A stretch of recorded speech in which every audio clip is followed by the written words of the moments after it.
Yes, if you've not been to any of the T-like trainings, we do lots of practice. As you know, as a teacher, you get lots of mandates, you get lots of suggestions, you get lots of tools to use, but you never really have time to just kind of unwind and practice them and implement them, right? You just have to, you're expected to just go with it. So when we do these trainings, I'm expecting you guys to just use this time to really practice and get into the learning, get into the fun, and you'll see it makes a lot of difference when you get into your classrooms. And lastly, just have fun, okay? Any questions for me? Any first-year teachers? I like to get to know my audience a little bit. One first-year teacher? Second year? 24th year, great. So we'll be doing a lot of learning from each other. Miss Daly. Yes, I do have Miss Daly. Have you worked with her? Montgomery. Montgomery, and then to Bonham, right? And then to Shadydale. Absolutely, small world. So definitely, I do not claim to be the expert here. I expect us all to learn from each other today. So let's go ahead and get started. What we'll be looking at today, we'll analyze techniques champion teachers use to go formal. We'll talk a little bit more about what that means in just a second.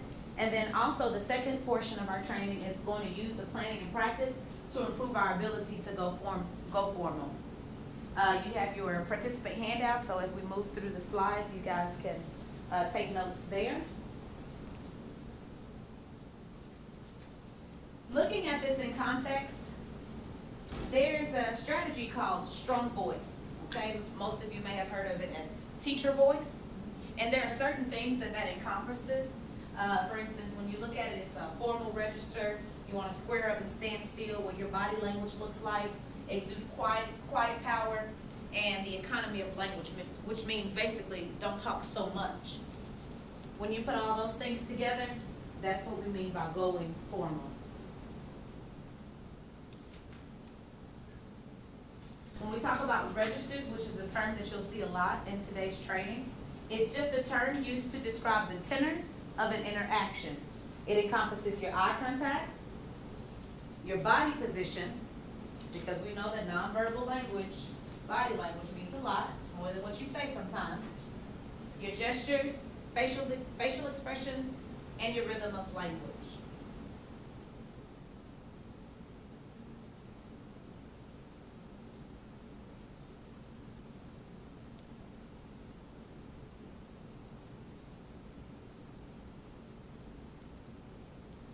So when we talk about going formal, in essence, it may be compared to other registers that you may have. So we're going to do watch a quick video looking at the 3 registers that you guys may or probably already are doing in your classrooms. See if you can notice yourself in any of these videos. So here it says, imagine you're a student in Erica's class. What does she communicate when she corrects in the casual, formal, and urgent registers? And those are the 3 registers we'll be talking about today. What effect would each register have on you as a student? So in your guide, I'm going to pause after each register. It says observation 1, 2, and 3. I'll take a quick pause after each portion of the video, and then you can jot notes about how this communicates to you or the students.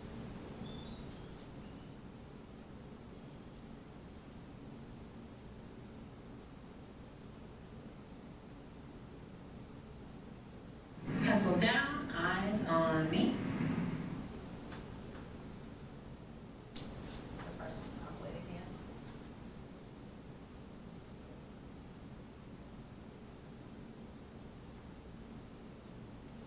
again. Pencils down, eyes on me. If you were a student and the teacher asks you, pencils down, eyes on me. Maybe that looks normal, maybe it's fine for you. Hi, welcome.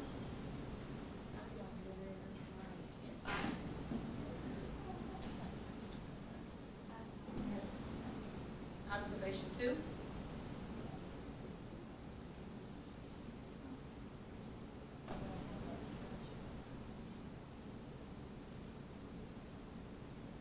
Pencils down, eyes on This me. is still 1. I had to go back.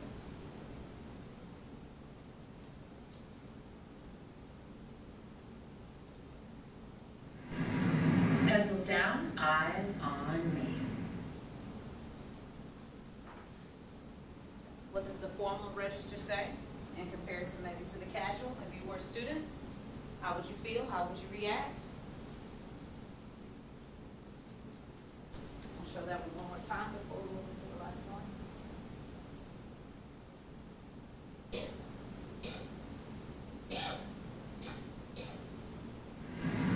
Pencils down, eyes on me. That's formal. That's formal.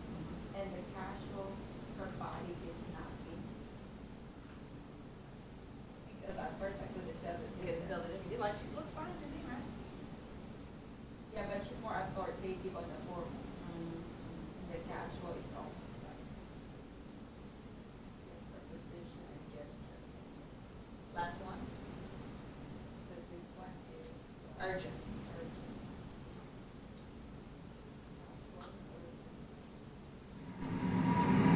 Pencils down, eyes on me. Her urgent is very calm compared to mine. Guys, put your pencils down. Let's go, let's go, let's go. Eyes on me.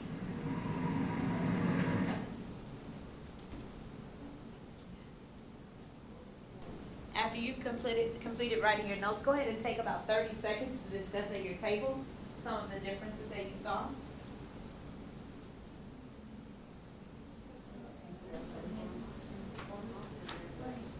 Casual. The one before is casual. So going forward, it's mostly requiring you to clear. Casual, you see the casual, the formal, and the urgent. Yeah. And the urgent is urgent action. Yeah. And then the other one she's like, But the urgent is like, she's not gonna say it. Casual is not like that. Eyes here, in 3, 2, 1. Thank you. All right, so some of the things that I heard at the table, anyone want to share out? Some things that you noticed? I know they were very subtle, a little bit, but some things I heard at this table about her leaning in the way her body language was. Yes? Before we go into the registers a little bit more in depth, which teacher or which registry do you see yourself as the most? I know we have a tendency to kind of fluctuate between the three. Being honest is just me, I'm no appraiser. Who do you see yourself as more in your classroom? You have to be honest and evaluate yourself. Are you more the casual teacher? Guys, what's up? Good morning. Or are you formal most of the time? Are you urgent a lot of the times? You're more formal? yeah, You're casual and urgent, okay? casually. Casually urgent. Oh, just right, skip over the middle. I get, yeah, I identify myself as like past that too. And yeah, and it just depends also. I find myself being urgent with certain people, some other people are used to being urgent with. Okay, okay. Yeah. So it just depends on the students, okay? Now, that is so interesting because that within itself is a whole nother course, yeah? Because we'll talk about, you know, the need to go there, keeping yourself from having to go there with certain students and being able to kind of normalize your behavior for all of your students, because sometimes you find that, and this is an aside, you find that those particular students, like you said, it's always urgent with them, you know? And sometimes you find yourself kind of not being fair because, you know, but, all right, let's move on. So what you may have noticed in the casual register, the messages that you're putting off when you're speaking this way, or your body language is pretty casual. Guys, this is informal. I'm at ease. You don't really have to listen to me. I'm de-emphasizing my authority. The listener, then you invite them to do interruptions. They're inattentive, and it can put the students at ease. It has its pros, it has its cons, absolutely. You may notice when you're in this type of register, this is when you probably have to repeat yourself or then immediately go into the formal and urgent. Guys, I'm serious. No, put your pencils down. No, now everybody's eyes are here. That type of thing. When you go into formal, this portrays I'm serious. I'm in control. My words are important. I am emphasizing my authority. And the effects that it would have on the listener, you can command their attention and follow through. You increase the emotional distance from the speaker. And urgent, I'm sure we all know. This requires immediate action. My words are important, I'm anxious, things are starting to go bad. Uh-oh. When you do this, you may encourage rushing. It can escalate negative emotions, which you probably notice in a lot of our students here, or in this area. There's a lot of emotional things going on with them. It can lead to urgency fatigue. At what points in your lesson might it be especially important for you to go formal? So we've already acknowledged that we're kind of have touched on all of them. When would it be important to go formal? Because you said you're a formal teacher most of the time, but I don't imagine that you're always formal, right? Most of the time. When would it be important for you to go formal? When is it most important for you to go formal? When you're transitioning, why? Because of effective use of instructional time. Okay. Anybody else? I mean, yes, also to maximize your time. So, going formal, what does it mean? Can I have a volunteer to help me read this one? Just popcorn out.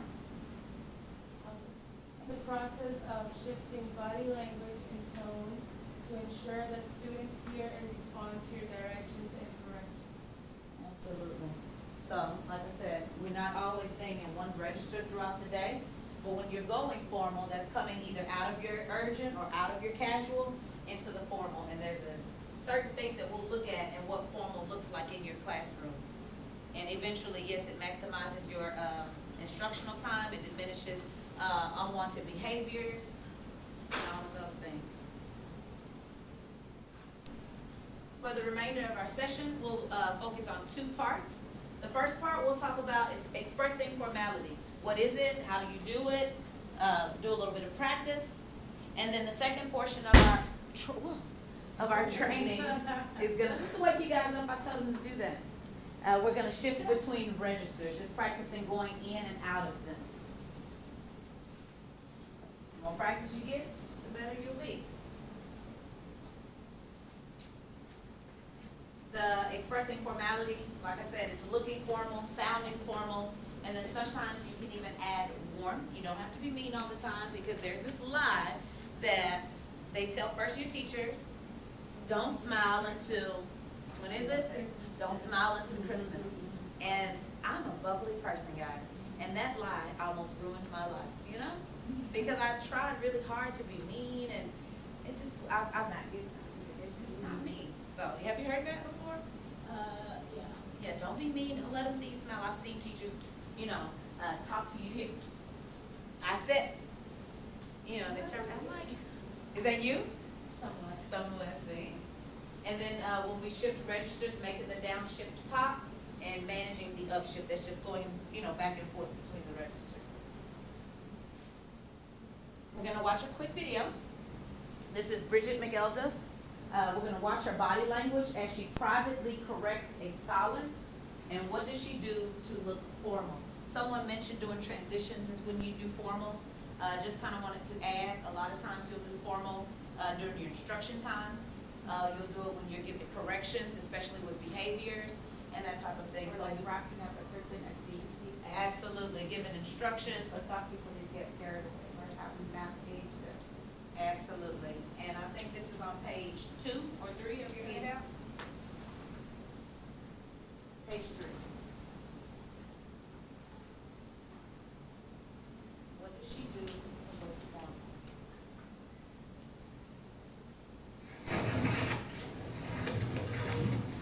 Do you have pencils? Do you have pencils? Yeah. Hold on. Wait, pause. Stop.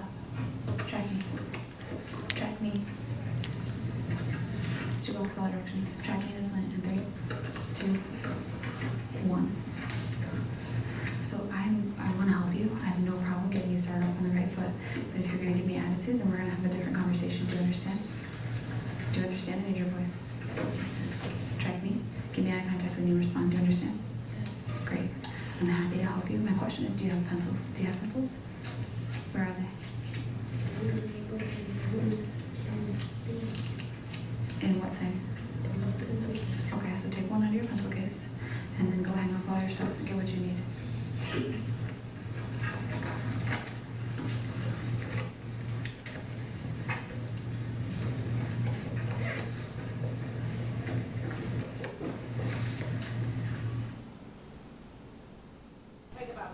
seconds to jot down your observations. What does she do to look formal?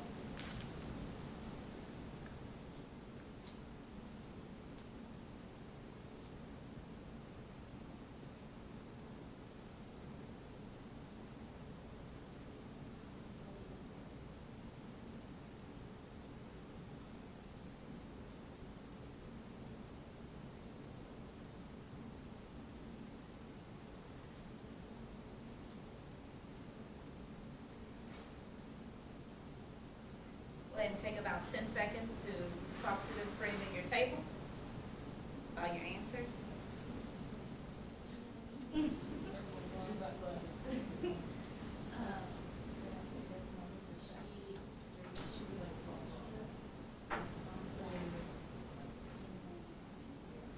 Calm down.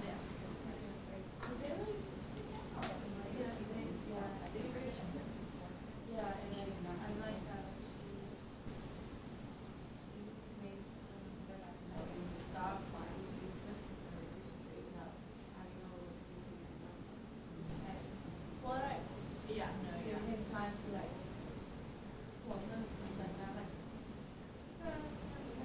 but like, but yeah, she did. I don't think she gave him time, but she didn't give him time to like. 3 seconds. Yeah. Like, whoa, okay, look. But I like how she was like, I want to help you. Like, Yeah. that's very cool.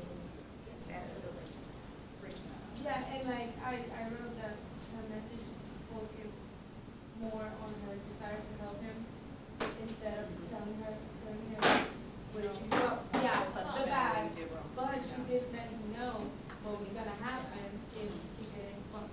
Absolutely. So during the correction, one of the things that she pointed out, and we'll talk about this a little bit later, the thing that you mentioned, you said she gave him time, or she allowed him to actually come into the conversation. And what she did was actually called an end task, because sometimes we can go back and forth with students, but you Yeah. literally have to give them, stop, look at me, put your pencil down, to acknowledge that they're even in the conversation. Because sometimes you'll notice that we'll have a conversation with a kid, or we'll reprimand them, they'll get in trouble, and you're going on and on and on, and they are so emotionally detached from you, and then they'll get in trouble for not listening, but I never was listening, so it's like they spiral into this trouble zone.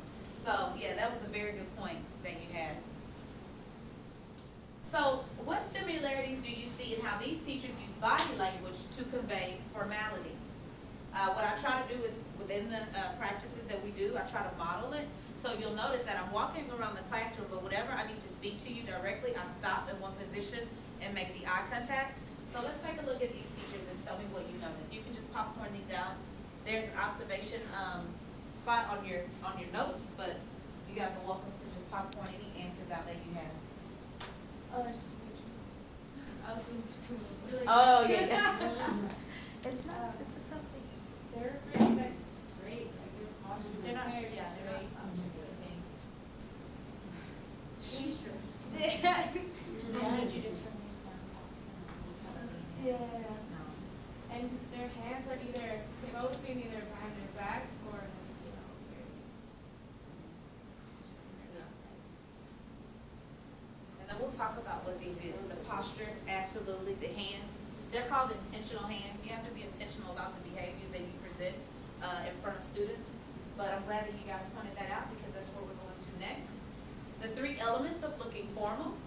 It includes intentional hands, neutral continence, and formal posture. So let's take a look at some of these. Your intentional hands. Your intentional hands. Here we go. All right. I was about to be like, Right, so you see, like you said, they either have them behind their backs, and this is with your shoulders back. It's probably the most rigid formality when you're standing in this posture, almost like drill sergeant. Like, no, I'm very serious. Okay, and what happens is these kind of vary in degrees of warmth. So here you have an intentional hand. This may, you're permitted, maybe it's sit up, maybe it's put your hands down, whatever it is, you know. You begin to give some emotion with your hands. And then the last one conveys listener-learner position. I'm not sure if you guys use that. Maybe the slant, but this particular one is listener-learner position. The students put their hands on their desk with their interlocked fingers. Hello, Simon, she's are here. And so this is varying degrees of warmth doing those. The neutral countenance. Also, you can see the difference in the way her face is. Eyes are straight on. There's no emotion on the face. But when you go down towards the end, she has more of a smile.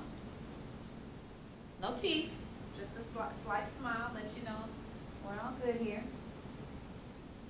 One thing that I've heard about is something called soft eyes, because you know that sometimes it's really easy to let your emotions flare, and then you guys will go back and forth, in a battle. But there's this thing called soft eyes, and if you pay attention to the way your eyes are, then it can really help you control your behavior and emotions. It's really hard to yell or get angry when you have your eyes, not squinched up here like that. So I want everyone to try it. Don't squint your eyes up. You have to keep your eyes soft and try to get mad.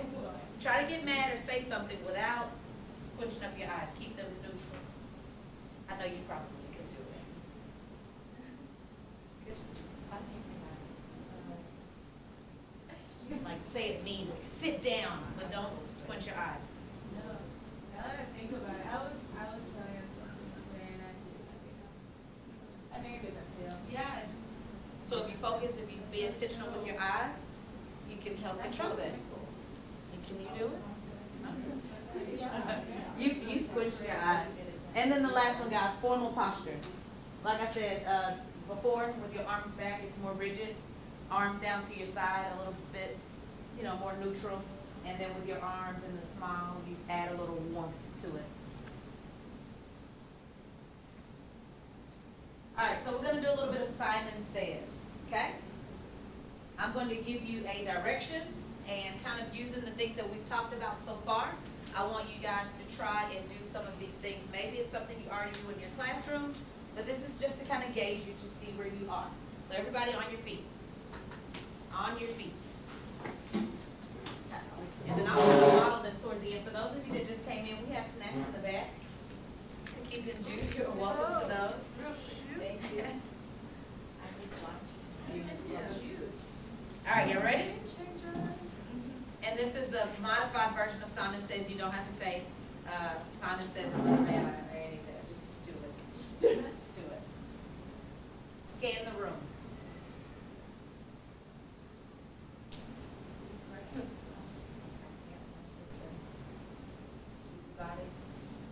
Straight? Okay. Now show me mild surprise if something is amiss in your classroom. Show me mild surprise.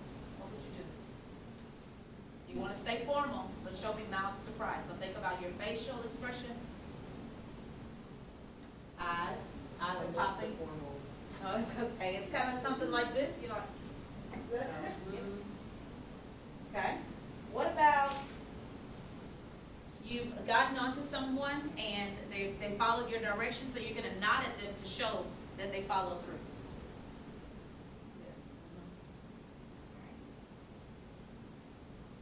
A student has their hand raised and you want them to put it down.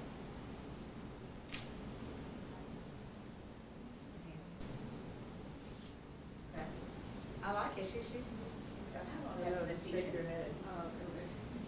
11 years? Okay. So we have some first year teachers, some veteran teachers, and in-between teachers. We're learning from each other. Okay. Tell students you want them to show you slant or whatever behavior tool you use in your room.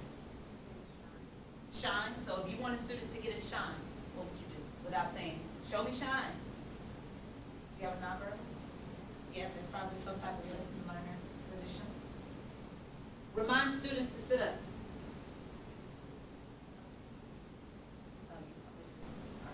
And it's different for everyone. Ideally, the video is probably something like this. However, in my classroom, when I do the double hands, this means everyone stand up. Yeah, so it just depends on what you have already established in your class. Last one. So we've already acknowledged that someone followed through with one of our directions. Now I want you to add warmth to that. Yours look the same as the first one. Probably over there. I'm sorry? If you told a student to do something, they did it, Okay. now you're going to acknowledge them that they followed through. Yeah. And remember, we're formal, so it's not a casual, you're not walking around doing this, your arm should either be, to the back, or in the front, or to the side, but you're using nonverbal cues. Okay? Alright, have a seat, good job. Everybody made 100, you passed.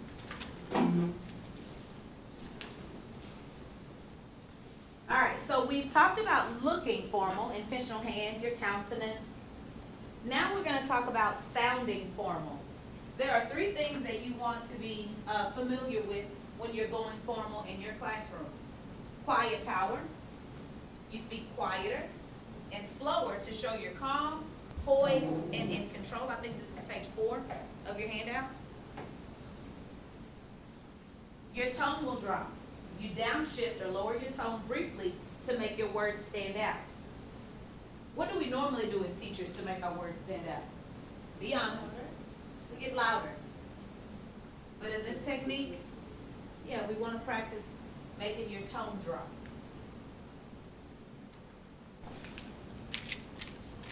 And then the last one, which I am guilty, is my hardest one. Because I told you I'm a bubbly person, I'm emotional. Economy of language. Use the minimum number of words necessary. I want you guys to be mindful of these because as we get into a little bit more practice and you have to give feedback to your table partners, you'll use some of these to, give them feedback. You may say, you may want to use economy of language, or you need to exude quiet power. So be mindful of what these mean and what they are.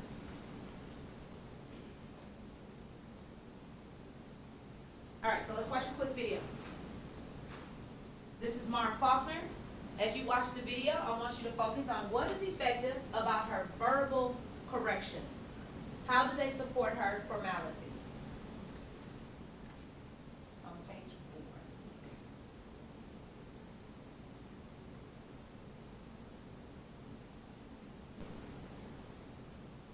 Well, then because if you're using diction, I want to see it in close just like that. Posture. Pencil the page.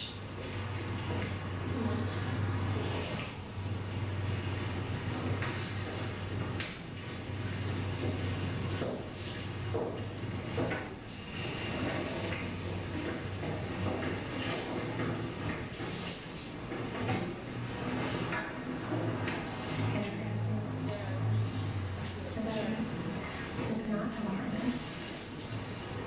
What does it mean to shun? If you know. All right, go ahead and take about 20 seconds to jot down your notes, and then you can talk amongst your table.